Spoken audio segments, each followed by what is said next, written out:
أو بالله يا رب والله يزينه ما أدري الله ترى يزينه ما أدري إندانا كاي إشوال هو بيجي أنا نيت نعمين يزي مارو يو يليلا نجار أرجع بيجي هو بيجي نجوا هو بيجي نجوا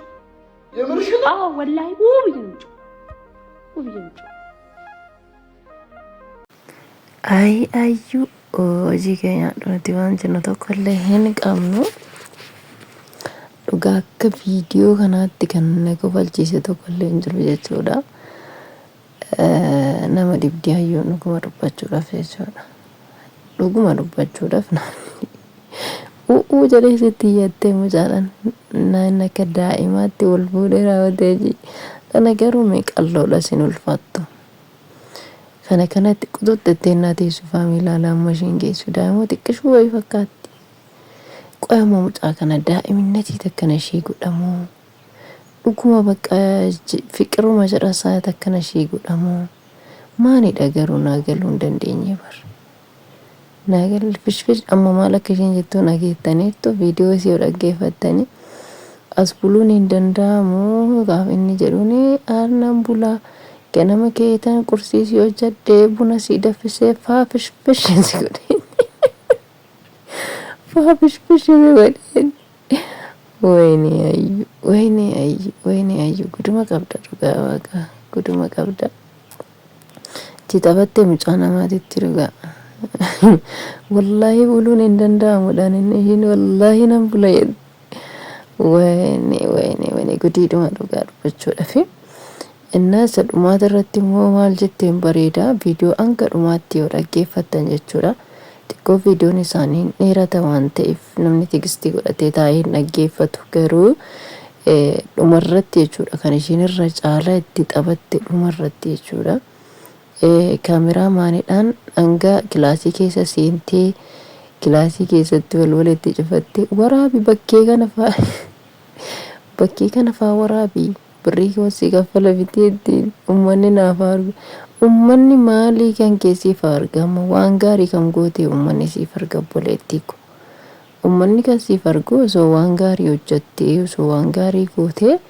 ummatatti argisiista otoo mucaan kun humnaan kan si qabee ta'ee humnaan kan si fuudhee manatti galfate ta'ee ummanni kee akkasii arguuf ummatatti argisiifat kan ofii keetiif hodhattee qabatte mucaa namaayyuu maaluma tattargisiifatan talaqoo maaluma takkana si godhe meenoo meena dhibdeetta sama dhugaa dubbachuudhaaf nama mee garatti dubbadhuun dhabe dhuguma dubbachuufi garatti dubbadhuun dhabe maalifiini ummanni naaf arguu jette sila ummanni maal isheedha argama ummanni mucaa kana kan rakkatee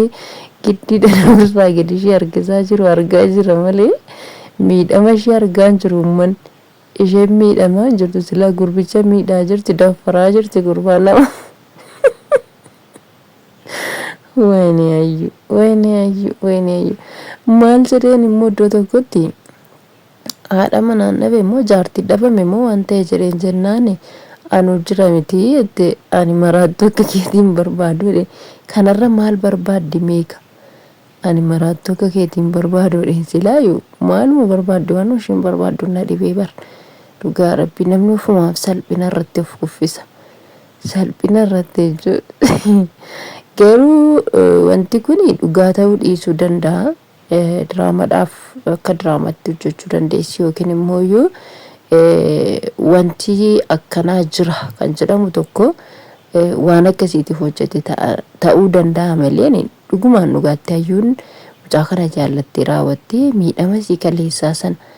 kaleessa waa meeqa keessa dabartee jirti isa dagattee har'as immoo akkanattiin humnaan itti galuudhaaf deemti yookiin immoo humnaan mucaa kana fuudhuudhaa deemtiin jedhu kun fuudhudhuma hundumaan si fuudha jetteeni malee na fuudhii miti kun sin fuudhadha malee sila bara kana dubartiitti fuudha jedhanii waan isaan beeku rabbi namaa baasuti malee wanti kun dhugaa natti hin fakkaatu. Mucaarratti piraankii hojjetaa arti natti fakkaata jechuudha. Haalicha mucicha kana ilaaluudhaaf mucaan kun dhuguma agam akka inni nama gaarii ta'ee agam akka inni amanamaa ta'e ilaaluudhaaf akkas gooti natti fakkaata malee suma dhugaan dhugaatti dhedheeraa wattee achi buluudhaaf yookiin immoo isa faana turuudhaaf natti hin fakkaatu. Soo dhugaa dubbachuudhaaf yoo ta'e maaliifin argiteerti waan hunduma isaa keessa dabarteetti dhumarratti maal jetteenti alaa waqeenyummaa ittiin nan beekne ka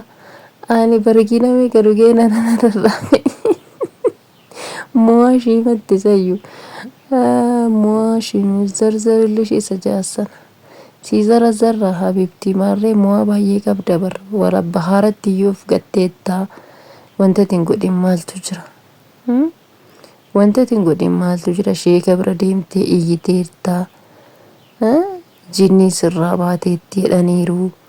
wannuma tin godhin tokko hin jira tokko wanta tin godhin hin jiru soo haa ta'u malee immooyyuu wanti kun dhugaa natti hin fakkaatu wanti kun dhugaadhuma yoo ta'e immoo bakka sammuudhuma ishii maraatte hin naqqalte bakka mucattiin sammuudhuma ishii lakkiste malee namni fayyaa qabu namni sammuu qabu intalli shamaraa takka mana dhiiraa seente mana nama hin beekne namni kun isheedhuma gargaareedhaaf sayyuu dhiyeenya wal barre jechaadha immoo mucaan namni waluma barnoota irree xiqqoo achisiif katee suuta jedhee raawwatee taraadhaan jechuudha namni kan namumatti illee siqu soo isheen immoo egaa sayyuu dhiyeenyuma abbaa mana ishee sana hiiktee har'ammoo deebitee isa kana iyyuu immoo inni iyyuu haala biraatiin miti isheetti kan dhiyaate gargaarsa ishee gargaaruudhaafi isheen immoo bira dabartee gara biraatitti gaafa isa fudhattu waan biraa gaafa irratti yaaddu yeroo xiqqoo keessatti baay'ee ulfaata jechuudha. Baay'ee ulfaata kuni jireenyuma boruufis namaaf hin ta'u yaa'u yeroodhaaf namatti walitti fayyadamoo ta'e malee jireenya boru waliin itti fufanii isa jiraatan sana miti. Kanaaf iyyuu isa immoo jireenya boru waliin jiraachuudhaaf nama tokko argachuudhaaf yoo taate suuta jettee raawwattee qalbii godhattee taragaaggaatee akkasittiin manatti hidhattee mana seentee manaa hin ba'uun kuni ani hin beekne waan baay'ee ulfaatudha. Waan baay'ee ulfaatudha suma dhugaa dubbachuudhaa fi isumaafis keessi isaaf hin fudhatu isheedhaafis immoo boru rakkina uuma wanti kun baay'ee rakkina guddaa ishee irratti uumu itti fakkaate malee har'a jechuudha. Akka garaan nama godheef akka qalbiin nama taasisteen ta'an taftas gabbeessaniituma jechuudha. Hundumaan mucaa kana jaallachuu dandeessi bargit mucaan hin bareeda soo jaallachuu dandeessi jechuudha. Garuu maa jaallattee osoo hin taane dhattee mana seentee hin ba'u jechuun kun baay'ee ulfaata jechuudha. Maaliif mucaan kun amma yeroo kanatti karoora baay'ee qabaachuu danda'a. Yaada kana keessa jiraachuu dhiisuu danda'a. Tarii immoo yookiin jaalallee qabaachuu danda'a. Mucaa kana dura waliin beekanii waliin yeroo dheeraa hin turre soo kanaafiyyuu hin ulfaata jechuudha. Wanti hundinuu itti ilaalanii itti mari'atan yoo ta'e malee callisaniituma zawwi jedhanii seenanii hin ba'u jechuu miti. Akkasii soo hayyuu teenya toota ragaaggaate gaariidhuma. Tau qabbaneeffatte bishaan qorraadhaan dhiqadhuudhaan naqee sana si dhiisa bishaan qorraatti of gati garba wayitti illee of gati hin dalagu akkasiin hin jira kabajamtoota hordoftoota koo namoonni haaraan akka carraa gara chaanala kanaa dhuftan sabiskiraayib gochuudhaan akkasuma laayik sheer gochuudhaan nu jajjabeessaa yaada fi muraada qabdan immoo koomentii jalatti nuuf barreessaa isiniin jenna. Waan nu dhaggeeffattaniif galatooma waan qophii biraa hanga qabannee dhufnutti turtii gaarii isiniif hawwina nagaan tura.